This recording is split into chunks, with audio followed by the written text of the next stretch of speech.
നാരായണം പത്മഭുവം വസിഷ്ഠം ശക്തിം ച തത്പുത്രപരാശരം ച വ്യാസം ശുകം ഗൗഡപദം മഹാന്തം ഗോവിന്ദയോഗീന്ദ്രമധാസ്യ ശിഷ്യം ശ്രീശങ്കരാചാര്യമധാസ്യ പത്മപാദം ച ഹസ്താമലകം ച ശിഷ്യം തം തോടകം വാർത്തികകാരമന്യാൻ അസ്മദ്ഗുരോൻ സന്തതമാനതോസ്മി. ബ്രഹ്മാനന്ദം പരമസുഗതം കേവലം ജ്ഞാനമൂർത്തിം ദ്വന്ദ്വാതീതം ഗഗനസദൃശം തത്വമസ്യാദിലക്ഷ്യം ഏകം നിത്യം വിമലമചലം സർവധീ സാക്ഷിഭൂതം ഭാവാതീതം ത്രിഗുണരഹിതം സദ്ഗുരും തം നമാമി. ഭാവാതീതം ത്രിഗുണരഹിതം സദ്ഗുരും തം നമാമി. ഭാവാതീതം ത്രിഗുണരഹിതം സദ്ഗുരും തം നമാമി. യം ബ്രഹ്മാ വരുണേന്ദ്രരുദ്രമരുതഃ സ്തുന്വന്തി ദിവ്യൈസ്തവൈഃ വേദൈഃ സാംഗപദക്രമോപനിഷദൈഃ ഗായന്തി യം സാമഗാഃ.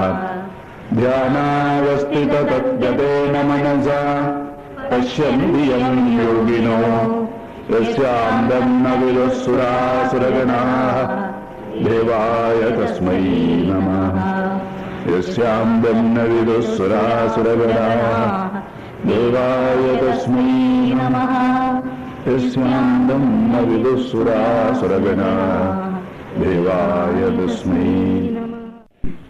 ജ്ഞാനവിജ്ഞാനതൃപ്താത്മാ ജ്ഞാനവിജ്ഞാനതൃപ്താത്മാ കൂടസ്ഥോ വിജിതേന്ദ്രിയഃ കൂടസ്ഥോ വിജിതേന്ദ്രിയഃ യുക്ത ഇത്യുച്യതേ യോഗി യുക്ത ഇത്യുച്യതേ യോഗി സമലോഷ്ടാശ്മകാഞ്ചനഃ സമലോഷ്ടാശ്മകാഞ്ചനഃ ജ്ഞാനവിജ്ഞാനതൃപ്താത്മാ ജ്ഞാനവിജ്ഞാനതൃപ്താത്മാ കൂടസ്ഥോ വിജിതേന്ദ്രിയഃ കൂടസ്ഥോ വിജിതേന്ദ്രിയഃ യുക്ത ഇത്യുച്യതേ യോഗി യുക്ത ഇത്യുച്യതേ യോഗി സമലോഷ്ടാശ്മകാഞ്ചനഃ സമലോഷ്ടാശ്മകാഞ്ചനഃ ജ്ഞാന വിജ്ഞാന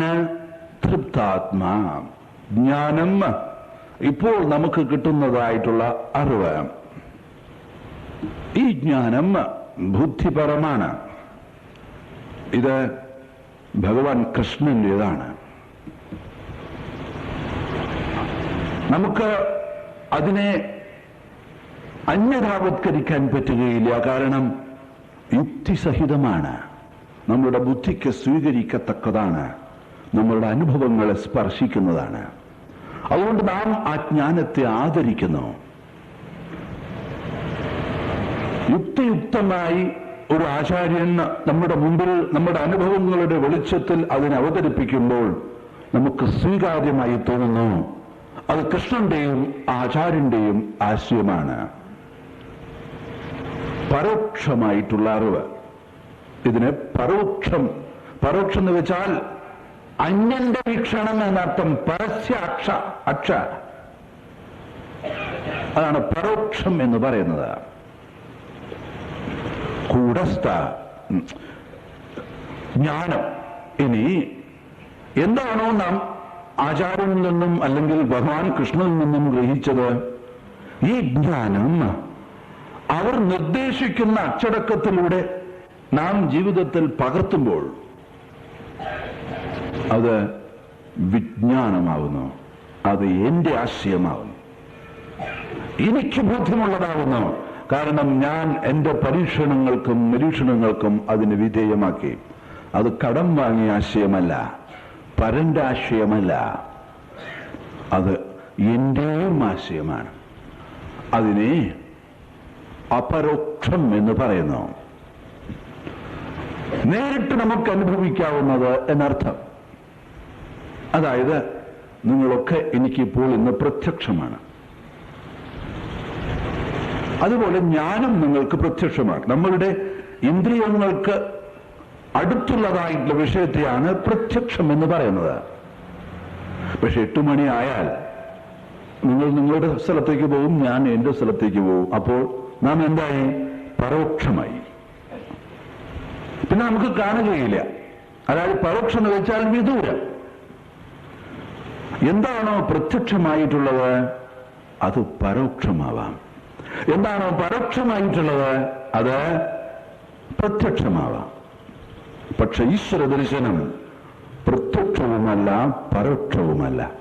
ന പ്രത്യക്ഷം നൈവ പരോക്ഷം തസ്മാത് അപരോക്ഷമിതി.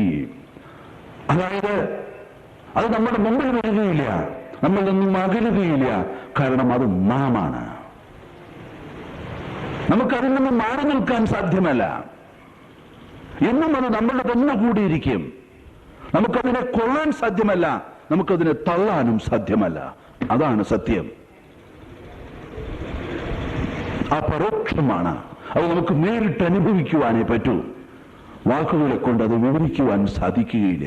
ഒരാചാര്യൻ ഉപനിഷത്തിൽ പറയുന്നു, ഇത് എങ്ങനെയാണ് ഞങ്ങൾക്ക് പറഞ്ഞു തരേണ്ടതെന്ന് ഞങ്ങൾക്കറിയില്ല എന്ന്. എത്ര നിഷ്കപടമായിട്ടുള്ള ഒരു അവതരണം! യഥാർത്ഥത്തിൽ അങ്ങനെ പറയുമ്പോഴാണ് ആ വിദ്യ നമുക്ക് പൂർണ്ണമായിട്ടും മനസ്സിലാവുന്നത്. അത് ഓരോരുത്തരും അവരവരുടേതായിട്ടുള്ള കഴിവിനനുസരിച്ച് നമ്മൾ ആ ഭാവത്തിലോട്ട് ഉയർത്തുവാൻ ശ്രമിക്കുക തന്നെ വഴിയുള്ളൂ, വേറൊരു വഴിയില്ല. അപ്പോൾ വിജ്ഞാനം എന്ന് വെച്ചാൽ നമുക്ക് പരോക്ഷമായി ലഭിച്ചതായിട്ടുള്ള ജ്ഞാനത്തെ, ആ ജ്ഞാനം പ്രായോഗികമാക്കുവാനുള്ള നിർദ്ദേശങ്ങളെ പാലിച്ചുകൊണ്ട് ജീവിക്കുമ്പോൾ നമുക്ക് വന്നു ചേരുന്നതായിട്ടുള്ള അനുഭവമാണ് വിജ്ഞാനം. തിയറി ആൻഡ് അപ്ലൈഡ് തിയറി എന്നർത്ഥം. ജ്ഞാന തൃപ്താത്മാ, അങ്ങനെയുള്ള ആൾ പൂർണ്ണമായും തൃപ്തനാവുന്നു. കൂടസ്ഥ, അതായത് താൻ എന്നേക്കുമായി സ്ഥിരമാവുന്നു എന്നർത്ഥം. ഈ ഇരുമ്പിന്റെ സാധനങ്ങളൊക്കെ പല രൂപങ്ങളിൽ വളയ്ക്കുകയും പല ഉപകരണങ്ങളാക്കി തീർക്കുകയൊക്കെ ചെയ്യുന്നതിന് അതിനെ ആദ്യം ചൂടാക്കും, പഴുപ്പിക്കും. തുടർന്ന് ആ പഴുപ്പിച്ചതായിട്ടുള്ള ഇരുമ്പ് കഷ്ണങ്ങളെ ആ ഇരുമ്പ് ശാലയിൽ പ്രവർത്തിക്കുന്നതായിട്ടുള്ള ആൾക്കാർ ഒരു കട്ടിയുള്ളതായിട്ടൊരു പ്ലാറ്റ്ഫോം ഇരുമ്പിന്റെ തന്റെ മുമ്പിൽ വെച്ചിട്ടുണ്ടാവും. മറ്റുള്ള ഇരുമ്പ് കഷ്ണങ്ങളെ ഈ ഇരുമ്പിന്റെ പ്ലാറ്റ്ഫോമിൽ വെച്ച് വലിയ ചുറ്റിയ കൊണ്ടടിച്ച് തനിക്ക് വേണ്ടതായിട്ടുള്ള കഷ്ണങ്ങളും രൂപത്തിലും ആക്കി തീർക്കുന്നു. അടിക്കുന്നത് ഇരുമ്പുകൊണ്ട്, അടിക്കുന്ന ഉപകരണത്തെയും ഇരുമ്പുകൊണ്ട്, അതിൽ അടിയിൽ വെച്ചിരിക്കുന്ന പ്ലാറ്റ്ഫോമോ അതും ഇരുമ്പ്. പക്ഷേ താൻ ഏതൊന്നാണോ വളയ്ക്കേണ്ടത് ആ വളയുന്ന സാധനം മാത്രമേ വളയുന്നുള്ളൂ, ബാക്കിയുള്ളത് അതുപോലെ ഇരിക്കുന്ന ഇരുമ്പ് പ്ലാറ്റ്ഫോം അടിയിലുള്ളതിനെയാണ് കൂടസ്ഥൻ എന്ന് പറയുന്നത്. സ്വയം സ്ഥിരമായിട്ടിരിക്കുകയും എന്നാൽ മറ്റുള്ള എല്ലാ രൂപങ്ങളെയും മാറ്റിമറിക്കുകയും ചെയ്യുന്നു. അതുപോലെ ഈ പരമാത്മസ്വരൂപത്തിലുള്ളതായിട്ട് അനുഭവം സ്ഥായിയാണ്, അത് സ്ഥിരമാണ്. ഈശ്വരൻ സ്ഥിരവും ശാശ്വതവുമായിരിക്കുന്ന. അതെന്തുകൊണ്ടെന്നാൽ അദ്ദേഹം സർവവ്യാപിയാണ്. അതുകൊണ്ട് അദ്ദേഹത്തിന് ചലിക്കാൻ സാധ്യമല്ല. സർവവ്യാപ്തമായിട്ടുള്ളതിനാൽ അദ്ദേഹം സ്ഥിരമായിട്ട് തന്നെ ഇരിക്കുന്ന. അതായത് ഒരു വസ്തു ചലിക്കണമെങ്കിൽ അതിന് 2 കാര്യങ്ങളുണ്ടാവണം. ഒന്ന് ദേശം, രണ്ടേത് കാലം. ഇപ്പോൾ ഞാൻ ഇവിടെ ഇരിക്കുന്നു, നിങ്ങൾ അവിടെ ഇരിക്കുന്നു. എനിക്ക് ഇവിടെ നിന്നും അങ്ങോട്ട് വരണമെങ്കിൽ ഞാനൊരു രൂപമാണ്, ഒരു പദാർത്ഥമാണ്. ഇപ്പോൾ ഞാൻ ഇവിടെയാണ് ഇരിക്കുന്നത്. ഈ ദേശത്ത് ഈ സമയത്ത് ഞാനിരിക്കുന്നു. ഇനി അവിടെ വരണമെങ്കിൽ എനിക്ക് വരാം, പക്ഷേ അടുത്ത നിമിഷത്തിലേ എനിക്ക് വരാൻ പറ്റുള്ളൂ. കാലം, ചലനം കാലത്തിലാണ്. ഇനിയോ എനിക്ക് ഞാൻ ഉള്ള സ്ഥലത്ത് നിന്നും ഞാൻ ഇല്ലാത്ത സ്ഥലത്തിലോട്ട് എനിക്ക് പോകാൻ പറ്റുകയുള്ളൂ, അല്ലേ? ഞാൻ ഉള്ള സ്ഥലത്ത് നിന്നും ഞാൻ ഇല്ലാത്ത സ്ഥലത്തിലോട്ട് പോകും. എന്നാൽ ഈശ്വരൻ എല്ലായിടത്തും ഉള്ളതാണ്. എല്ലാ ദേശത്തിലും ഉള്ളതായിട്ടുള്ളൊരു ശക്തിക്ക് ചലിക്കാൻ സാധ്യമല്ല. അതിനാൽ ചലനം പരിമിതമായ രംഗത്താണ്, ഫൈനൈറ്റ് റലമാണ് ചലനം. അപരിമിതവും പരമവുമായിട്ടുള്ള ഭാവത്തിൽ ചലനം സാധ്യമല്ല. ഒരു പദാർത്ഥം ഒരു സമയത്ത് ഒരു സ്ഥലത്ത് മാത്രമേ ഇരിക്കൂ. ആർക്കൊന്നും സംശയമുണ്ടോ? ഒരു പദാർത്ഥം ഒരു സമയത്ത് ഒരു സ്ഥലത്ത് മാത്രമേ ഇരിക്കൂ. രണ്ട് പദാർത്ഥങ്ങൾ ഒരേ സമയത്ത് ഒരേ സ്ഥലത്തിരിക്കണമെന്ന് പറയുന്നതിനെയാണ് ആക്സിഡന്റ് എന്ന് പറയുന്നത്. മനസ്സിലായില്ലേ? എന്താണ് ആക്സിഡന്റ്? രണ്ട് പദാർത്ഥങ്ങൾ ഒരേ സമയത്ത് ഒരേ സ്ഥലത്തിരിക്കണമെന്ന് പറയുമ്പോൾ അത് അപകടമാണ്, വേണ്ട എന്നർത്ഥം. ഭഗവാൻ സംവ്യാപ്തമാണ്, എല്ലായിടത്തുമുണ്ട്.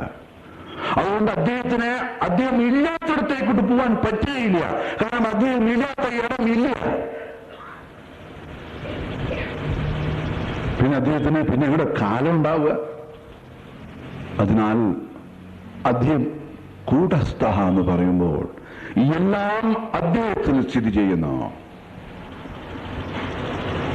അദ്ദേഹത്തിൽ സ്ഥിതി ചെയ്യുന്നതെല്ലാം ചലിക്കുന്നു, സ്വയം ചലിക്കുന്നില്ല. കൂടസ്ഥ. ട്രെയിൻ ചലിക്കും, വളരെ സ്പീഡിൽ ചലിക്കുന്നു. എന്തുകൊണ്ടാണ്? റെയിൽ ചലിക്കാത്തത് കൊണ്ട്. റെയിലും ചലിക്കുകയാണെങ്കിലോ ട്രെയിനിന്റെ ഉള്ളിലെ ബെർത്തിനോടൊപ്പം ഡെത്തും ഉണ്ടാവും.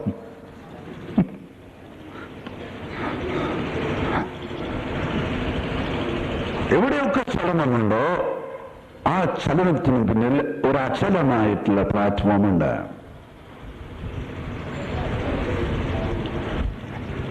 സമസ്തവും ചലിക്കുന്നു, ഈ ശരീരവും ചലിക്കുന്നു, ഈ മനസ്സും ചലിക്കുന്നു, ബുദ്ധിയും ചലിക്കുന്നു. എങ്കിൽ ഈ ചലിക്കുന്നതൊക്കെ എവിടെയാണ്?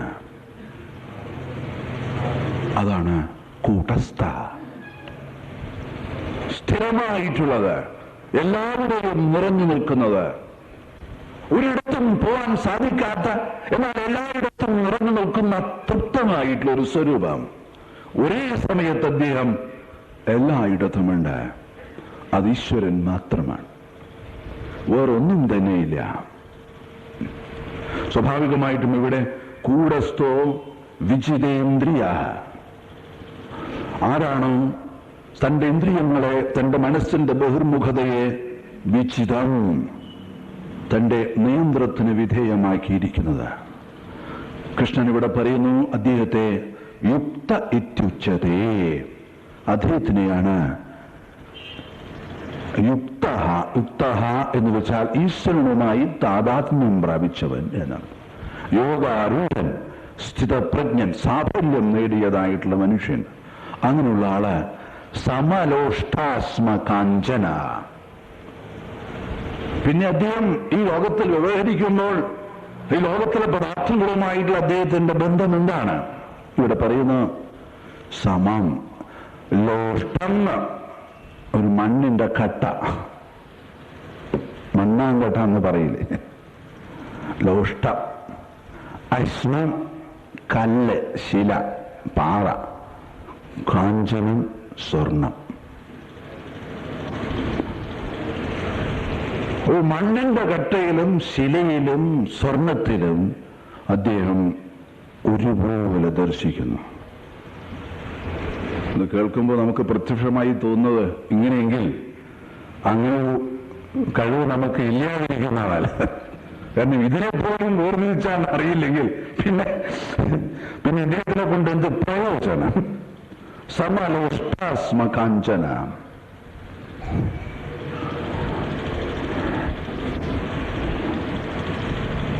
അതായത് ഒരു പദാർത്ഥത്തിന്റെ മൂല്യം നമ്മളുടെ മനസ്സ് കൽപ്പിക്കുന്നതാണ്. സൃഷ്ടിയിൽ സമസ്തവും തത്വത്തിന്റെ ദൃഷ്ടിയിൽ എല്ലാം ഒന്നാണ്. കറൻസിക്ക് എന്തുകൊണ്ടാണ് മൂല്യം? അതിന് വിനിമയം ചെയ്യാനുള്ള കഴിവുണ്ട്, എക്സ്ചേഞ്ച് ചെയ്യാം. ഇത് കൊടുത്താൽ എനിക്ക് എന്റെ ആവശ്യങ്ങൾ കിട്ടും. മുൻകാലങ്ങളിൽ കറൻസി ഇല്ല, സാധനങ്ങളെയാണ് കൊടുക്കുക. ഇന്നും അതുണ്ട്. മൺപാത്രക്കാരൊക്കെ വരുന്ന സമയത്ത് നെല്ല് കൊടുക്കും, അരി കൊടുക്കും. കാരണം അവർ മൺപാത്രം തരും, അവർക്ക് അതാ വേണ്ടത്. എന്റെ കയ്യിൽ ഇതുണ്ട്, എനിക്കത് വേണം, എന്റെ കയ്യിലുള്ളത് ഞാൻ നിങ്ങൾക്ക് തരുന്നു, നിങ്ങൾ എനിക്ക് തരുന്നു. അനവധി പശുക്കളെ കൊടുക്കുന്നു, കന്നുകാലികൾ. അതാണ് ഇവിടുത്തെ കാർഷിക സമ്പത്ത്.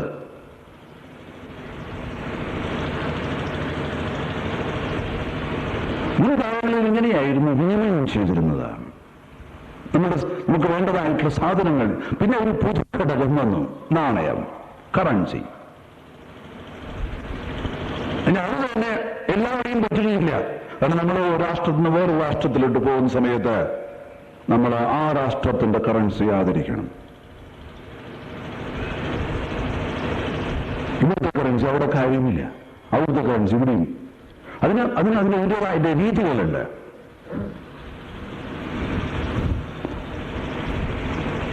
നമുക്ക് ഏറ്റവും മൂല്യമേറിയതായിട്ടുള്ള ഒരു വസ്തു, ഒരു സാധനം ഏറ്റവും അപകടകരമാകുമ്പോൾ, ഏറ്റവും ആപത്കരമാകുന്ന സമയത്ത് നമുക്ക് അതിനുള്ള മൂല്യം നഷ്ടപ്പെടുന്നു.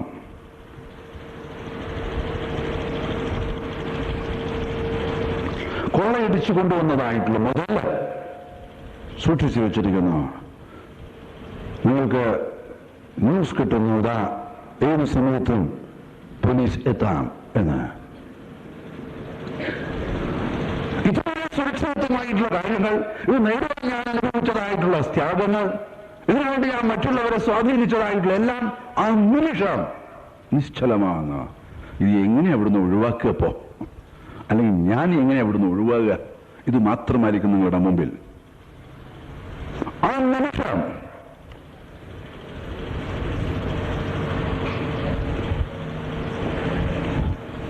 ഞാൻ എൻ്റെ ഒരു അനുഭവം പറഞ്ഞു. ഞാൻ ഒരിക്കൽ മംഗലാപുരത്ത് നിന്ന് കോഴിക്കോട്ട് വരുമ്പോ കൊയിലാണ്ടിയിൽ നിന്ന് ട്രെയിൻ വിട്ട സമയത്ത് ഒരാൾ പറഞ്ഞു, സാർ എൻ്റെ പൈസ പോയി. ശേഷം ഉടനെ ടിക്കറ്റ് ഇൻസ്പെക്ടർ അവിടെ തന്നെ ഉണ്ടായിരുന്നു. അദ്ദേഹം ഉടനെ ആ കമ്പാർട്ട്മെന്റ് അങ്ങോട്ടും ഇങ്ങോട്ടും എല്ലാം അടച്ച് എല്ലാവരോടും ജനൽ അടയ്ക്കാൻ പറഞ്ഞു. ഒരാളും കോഴിക്കോട് സ്റ്റേഷനിൽ ഇറങ്ങരുത്. അദ്ദേഹം വളരെ ചെറുപ്പക്കാരായിട്ടുള്ളൊരു ടിക്കറ്റ് എക്സാമിനറായിരുന്നു അദ്ദേഹം. അതായത് കൊയിലാണ്ടിൽ നിന്നും വണ്ടി വിടുന്ന സമയത്ത് ഇദ്ദേഹത്തിന്റെ കയ്യിൽ പൈസയുണ്ട്. കൊയിലാണ്ടിൽ നിന്നും വണ്ടി വിട്ട ശേഷം ഏതാണ്ട് 5 മിനിറ്റ് ആയിട്ടുള്ളൂ. ആ കമ്പാർട്ട്മെന്റ് വേറെ ആരും വരാൻ ഇടയില്ല, റിസർവ് കമ്പാർട്ട്മെന്റ്. അപ്പോൾ ആ പൈസ എടുത്ത ആള് ആ കമ്പാർട്ട്മെന്റിൽ തന്നെ ഉണ്ട്.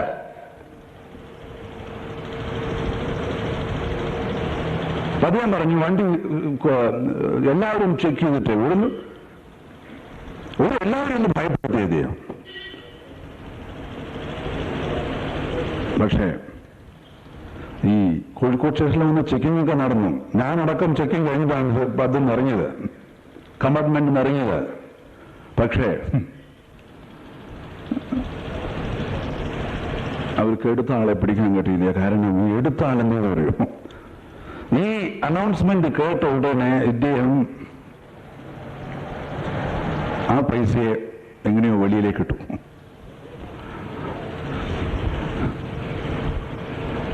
എന്നോട് പിന്നീട് പൂയിക്കാവിലെ ചില സുഹൃത്തുക്കൾ പറഞ്ഞു, അന്ന് കുട്ടികൾക്കൊക്കെ 100-ന്റെ നോട്ട് കുറെ കിട്ടിയത്ര ആ ഭാഗത്തൊക്കെ, ചേമഞ്ചേരിക്കടുത്ത്.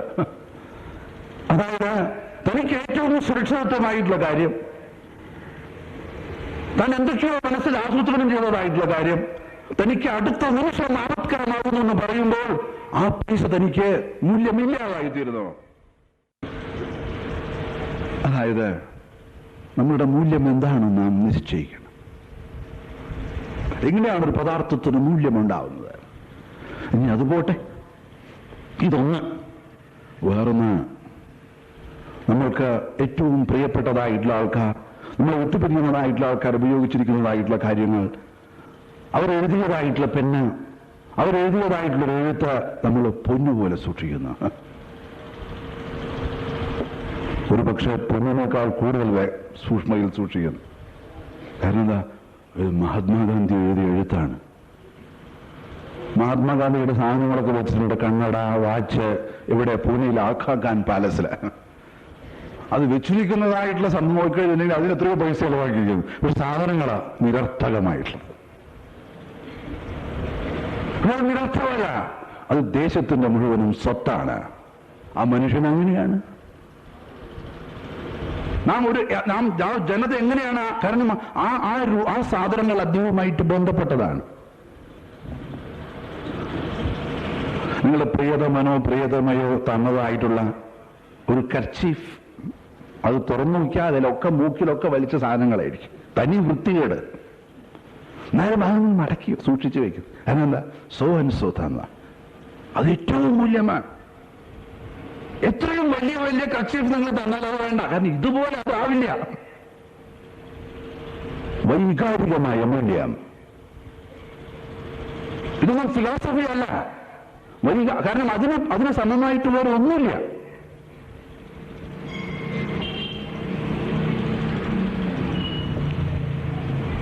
നിങ്ങളുടെ പ്രിയപ്പെട്ട ആൾ നിങ്ങളെ ഭക്ഷണത്തിന് വിളിക്കുന്നു, നിങ്ങൾ ഭക്ഷണത്തിന് പോകുന്നു. അല്ല, എങ്ങനെയുണ്ട്? ശരിക്കും പറഞ്ഞാൽ ഒരു ടേസ്റ്റും ഉണ്ടാവില്ല. അസലായിട്ടുണ്ട്. എന്താ കാരണം? ഇങ്ങനെയപ്പോ അല്ലാന്ന് പറയാ. അല്ല, അവരുടെ മനസ്സിൽ നിങ്ങൾ അത് അതുകൊണ്ട് ഈ ഭക്ഷണത്തിന് മുന്നിലല്ല. അപ്പോൾ എവിടെയാണ് മൂല്യം? അത് നമ്മുടെ മനോബുദ്ധി തലത്തിലാണ്. സമം, ലോഷ്ടം, അശ്മം എന്നൊക്കെ പറയും. ലോഷ്ടം, അശ്മം, കാഞ്ചനം എന്ന് പറയുമ്പോൾ ഇദ്ദേഹത്തിന് മണ്ണിനെ മണ്ണായിട്ട് അറിയാം, കല്ലിനെ കല്ലായിട്ട് അറിയാം, സ്വർണത്തെ സ്വർണമായിട്ടും അറിയാം. പക്ഷേ അവയൊക്കെ പ്രകൃതിയുടെ വ്യത്യസ്ത പ്രകടനങ്ങളാണ്. എല്ലാറ്റിനും അതിൻ്റെതായിട്ടൊരു മൂല്യമുണ്ട്. കല്ലിനും ഈശ്വരത്വമുണ്ട്, മണ്ണിനും ഈശ്വരത്വമുണ്ട്, സ്വർണത്തിനും ഈശ്വരത്വമുണ്ട്. അതിൽ കവിഞ്ഞൊരു ദിവ്യപരമായിട്ടുള്ള പരിവേഷം അദ്ദേഹം നൽകുന്നില്ല. നിങ്ങൾ നിങ്ങളുടെ സ്വപ്നത്തിൽ ഒരു സ്വർണ്ണഖനി കണ്ടുവന്നിരിക്കട്ടെ. ആ സ്വർണ്ണഖനിയിലോട്ട് പോകുമ്പോൾ നിങ്ങളെ പോകുന്നതായിട്ടുള്ള വഴിയിലുള്ള മണ്ണ്, അതേപോലെ തന്നെ ആ സ്വർണ്ണക്കലിയിൽ നിന്നും അതിൻ്റെ സാധനങ്ങൾ വരുമ്പോൾ അത് മുഴുവൻ കല്ലും മണ്ണും നിറഞ്ഞതായിരിക്കും. അതിനെ എന്തോ പലവിധത്തിലുള്ളതായിട്ടുള്ള പ്രോസസ്സ് കഴിഞ്ഞിട്ടാണ് നിങ്ങൾക്ക് ഒരു 10 കിലോ മണ്ണ് സംശുദ്ധീകരിച്ചാൽ നിങ്ങൾ കിട്ടുന്നത് ഒരു പക്ഷേ 10 ഗ്രാം സ്വർണ്ണമായിരിക്കും. അതിന്റെ പ്രോസസ്സ് കഴിഞ്ഞാൽ കിട്ടുന്നത്. പക്ഷെ ഈ കളഞ്ഞതായിട്ടുള്ള റിജക്റ്റഡ് മണ്ണും ഈ സ്വർണവും സ്വപ്നത്തിൽ നിങ്ങൾ തന്നെയാണ്, അല്ലേ? ആ മണ്ണും ആ കല്ലും ആ സ്വർണവും എന്താണ്? ഏത് തരത്തിലാണ് ആ സ്വർണവും മണ്ണും വ്യത്യസ്തമായിരിക്കുന്നത്? നിങ്ങൾ തന്നെയാണ് ആ മണ്ണ്, നിങ്ങൾ തന്നെയാണ് ആ കല്ല്, നിങ്ങൾ തന്നെയാണ് ആ സ്വർണം. നിങ്ങളുടെ മനസ്സ് തന്നെയാണ് സ്വർണം, നിങ്ങളുടെ മനസ്സ് തന്നെയാണ് കല്ല്, നിങ്ങളുടെ മനസ്സ് തന്നെയാണ് മണ്ണ്. ഉണ്ടെന്ന് കഴിഞ്ഞാൽ എല്ലാം പോകും.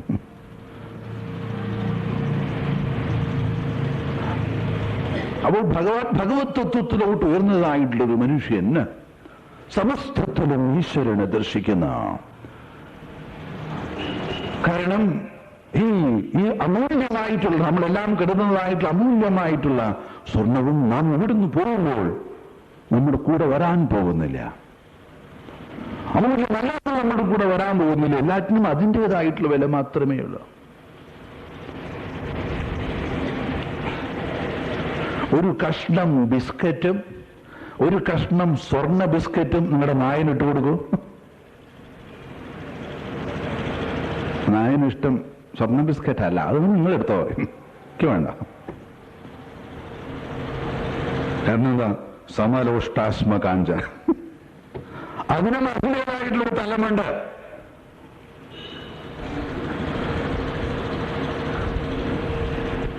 അതുപോലെ നാം പരമമായിട്ടുള്ള ഭാവത്തിലോട്ട് ഉയരുമ്പോൾ പ്രപഞ്ചത്തിലെ സമസ്തവും ഈശ്വര സ്വരൂപമാകുന്നു. എന്നെ ഇവിടെ ഏറ്റവും കൂടുതൽ സ്പർശിക്കുന്ന ഒരു ഭാഗം അഭിമന്യു സ്വാമി ചിന്മയാനന്ദജി അദ്ദേഹത്തിന്റെ ഗുരുവിന്റെ കീഴിൽ പഠിക്കുന്നതായിട്ടുള്ള സമയത്ത് അദ്ദേഹത്തിന്റെ ഗുരുത തപോവന സ്വാമികൾ ഉത്തരകാശിയിലാണ് പഠിച്ചിരുന്നത്. ഋഷികേശിൽ നിന്നും 100 കിലോമീറ്റർ മുകളിലാണ് ഉത്തരകാശി. അവിടെ നിന്നും 56 കിലോമീറ്റർ മുകളിലാണ് ഗംഗോത്രി. കഠിനമായിട്ടുള്ള ശൈത്യം. ഏതാണ്ട് ഈ മെയ് ജൂൺ സമയത്താണ് കുറച്ചൊരു യാത്രയ്ക്കുള്ളതായിട്ടുള്ള സമയം. മെയ് ജൂൺ ജൂലൈ എല്ലാം ഗംഗോത്രിക്ക് ആളുകൾ പോകാറുണ്ട് സാധാരണ. മുകളിൽ പോകുന്ന കൂടും ശൈത്യം വർദ്ധിക്കും. അപ്പൊ ആ സമയങ്ങളിൽ 2-3 മാസം അഭിമന്യ തപോവന സ്വാമികൾ പറയും, നാളെ ഞാൻ ഗംഗോത്രിക്ക് പോകണമെന്ന് വിചാരിക്കുകയാണ് എന്ന് പറയും. എന്ന് വെച്ചാൽ അദ്ദേഹത്തിന്റെ കീഴിൽ പഠിക്കുന്ന 1-2-3 വിദ്യാർത്ഥികളും അദ്ദേഹത്തെ അനുഗമിക്കാൻ തയ്യാറാവണം എന്നർത്ഥം. അപ്പോൾ സ്വാമിജി പറയും, ഞങ്ങളോട് എപ്പോഴും പഠിപ്പിക്കുന്ന സമയത്ത് പറയാറുള്ളതാണ്, അദ്ദേഹം പോകുന്നതായിട്ടുള്ള സമയത്ത് ഇവരെല്ലാം ഏതാണ്ട് 4-5 അടി പിന്നിൽ നടക്കും. ചിലപ്പോൾ ആരെങ്കിലും അടുത്തുണ്ടാവും, അടുത്ത് എന്തെങ്കിലും സംസാരിക്കണമെങ്കിൽ ഉണ്ടാവും. വളരെ പതുക്കെയാണ്. ചിലപ്പോൾ ഒരു 1.5 ദിവസം 2 ദിവസമൊക്കെ എടുക്കും. ചില ഗ്രാമത്തിൽ അവർ നിൽക്കും, അന്ന് അവിടെ താമസിക്കും. അങ്ങനെയാണ് സഞ്ചരിക്കുക. ഇതൊക്കെ 40കളിലാണ്, mid-40s. അപ്പോൾ ഓരോ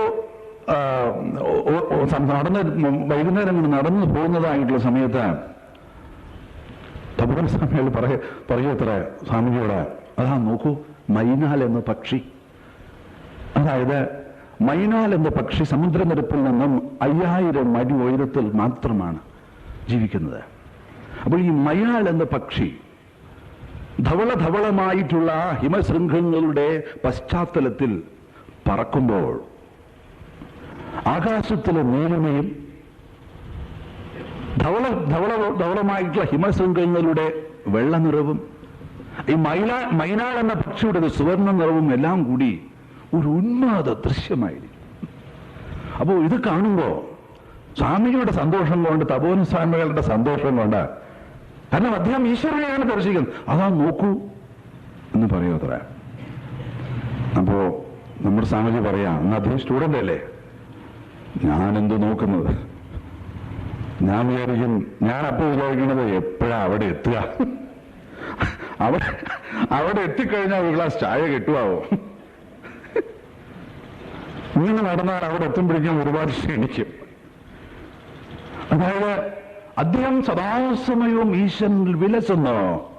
ആ വിലാസം തന്റെ കീഴിൽ പഠിക്കുന്നവർക്ക് പകർന്നു കൊടുക്കുന്നു. പക്ഷെ അത് ഉൾക്കൊള്ളാനുള്ള യോഗ്യത എനിക്കില്ല. ഞങ്ങളോട് പറയുമ്പോൾ സ്വാമിജി പറയാണ്, എത്ര പ്രാവശ്യം ഞാൻ എൻ്റെ വന്യനായിട്ടുള്ള ഗുരുദേവനെ നിരാശപ്പെടുത്തിയിരിക്കണം.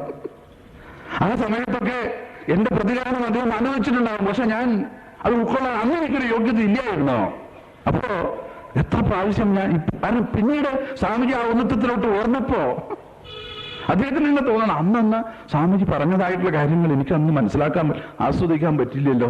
എന്നിട്ടും അദ്ദേഹം സ്നേഹപൂർവ്വം എന്നെ നയിച്ചു. ഇത് തന്നെയാണ്. കാരണം നമ്മുടെ ചിത്തം അങ്ങനെയാണ്. നമ്മൾ ആ ഉന്നതത്തിലോട്ട് ഉയർന്നിട്ടില്ലെങ്കിൽ നമുക്ക് ഇങ്ങനെ മുകളിലേക്ക് പോകുന്നവരും തണുപ്പ്, ഞാൻ ഇനി അവിടെ പോയി കഴിഞ്ഞ് ഇതിനെക്കാട്ടിലും വലിയ തണുപ്പുണ്ടാവും. ഇങ്ങനെയപ്പോ കിടന്നുറങ്ങാം. എവിടെയാ മൈനാൽ, എവിടെ ധവള ശൃംഗം. അപ്പൊ നാം ചുറ്റുപാടൊന്നും, കാരണം നാം നമ്മളുടേതായിട്ടുള്ള മനോബുദ്ധികളുടെ ചെറിയ ചെറിയ കാര്യങ്ങളിൽ ഒതുങ്ങിയിരിക്കുകയാണ്. അതിനൊക്കെ അറിയില്ല. സമലോഷ്ടാശ്മ കാഞ്ചന,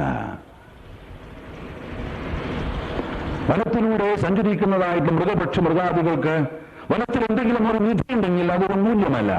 പക്ഷെ അതിലൂടെ പോകുന്നതായിട്ട് മനുഷ്യന് അത് മൂല്യമാണ്.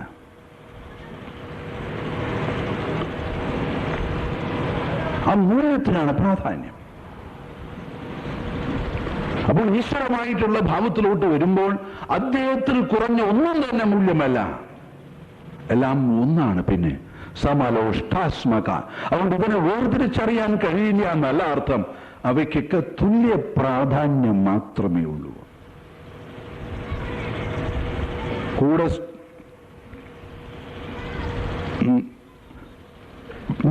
ജ്ഞാന തൃപ്താത്മാ കൂടസ്ഥോ വിജിതേന്ദ്രിയ യുക്ത ഇത്യുച്യതേ യോഗേ സമലോഷ്ടാസ്മക. അപ്പോൾ ഭൗതികങ്ങളായ ജഡപദാർത്ഥങ്ങളോട്, കല്ലിനും മണ്ണിനും സ്വർണത്തിനോടും അദ്ദേഹത്തിന് ഇങ്ങനെയാണ് ബന്ധം. പക്ഷേ ജീവിക്കുന്നതായ മനുഷ്യരോടോ, ഈ സൊസൈറ്റിയിൽ ഏതൊക്കെ തരത്തിലുള്ളതായിട്ടുള്ള മനുഷ്യരുണ്ട്. അദ്ദേഹം ഈ ലോകവുമായിട്ട് സംബന്ധിക്കുന്നതായിട്ടുള്ള സമയത്ത് എങ്ങനെയാണ് അദ്ദേഹം മനുഷ്യരുമായിട്ട് ബന്ധപ്പെടുക എന്നതാണ് അടുത്ത ശ്ലോകം.